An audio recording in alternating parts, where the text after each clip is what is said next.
This war is a new kind of war.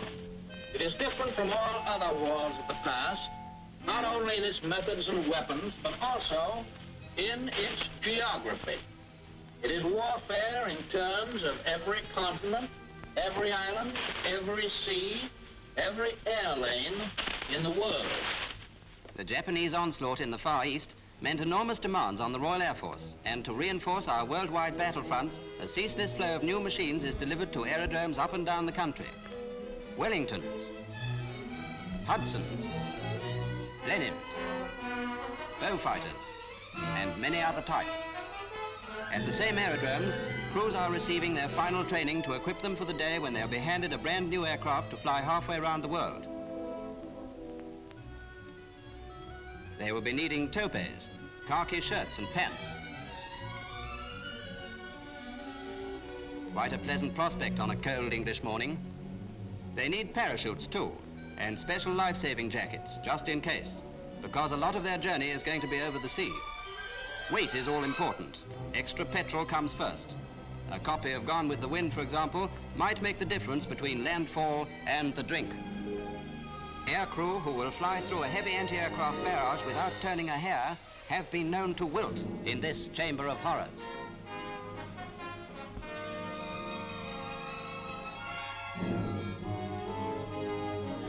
It is the weather which finally decides when the aircraft can take off on their long travels. At group headquarters, a senior officer of Ferry Command consults the weather expert and decides that the forecast looks good for more reinforcements to get away in the early hours of the following morning. So a signal is broadcast over the teleprinter authorizing their departure. The order is received at the station. The crews assemble in the briefing room, and the Met man explains in detail the kind of weather they may expect to meet on the first leg of their journey. A detour may be necessary to avoid a bad patch. Headwinds may use up the petrol. The station commander comes in to say goodbye and offer a few words of practical advice. What we want are whole aircraft at the other end. It's no use flying the first 1,000 miles and then bending it at the edges, so take it slowly.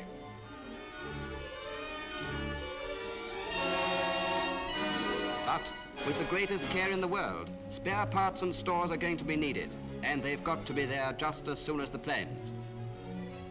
So a giant American Liberator is loaded up and will fly them all the way.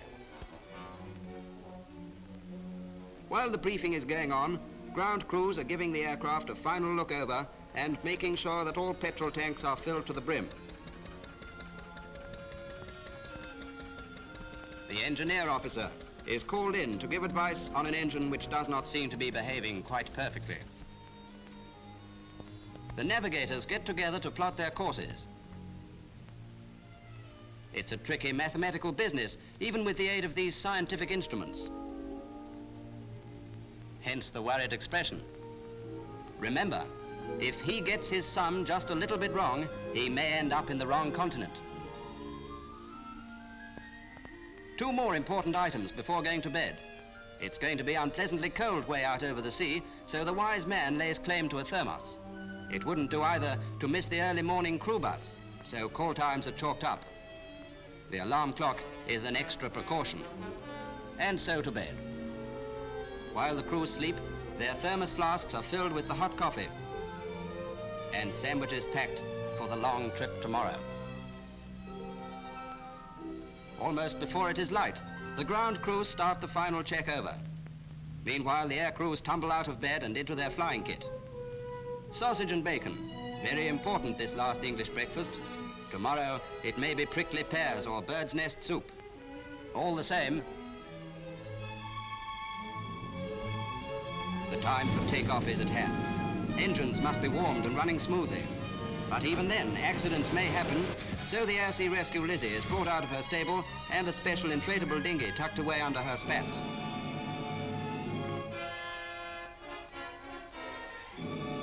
Breakfast is finished. The mess secretary is taking no chances. There's no calling these lads back. One last hopeful look at the Netterack.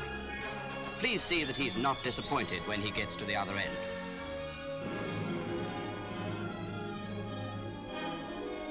The fitter just has time to satisfy himself of every detail as the crew bus draws up.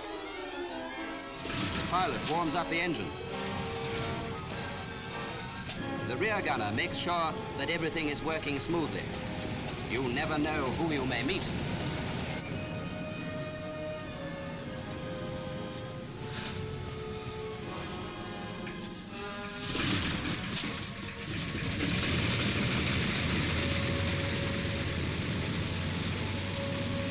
It will be many hours before these legs touch ground again.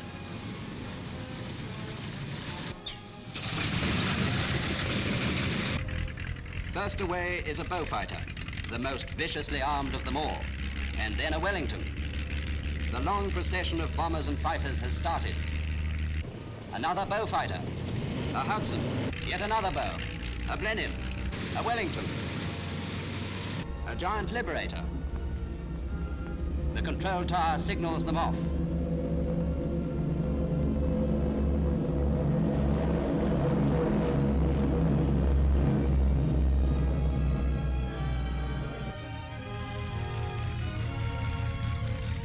Okay to take off? Righto, Hudson. All clear.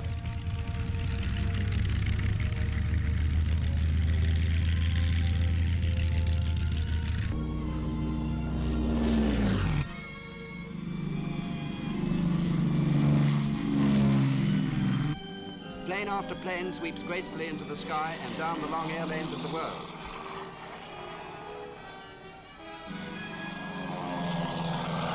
Up they go, their noses turned seaward.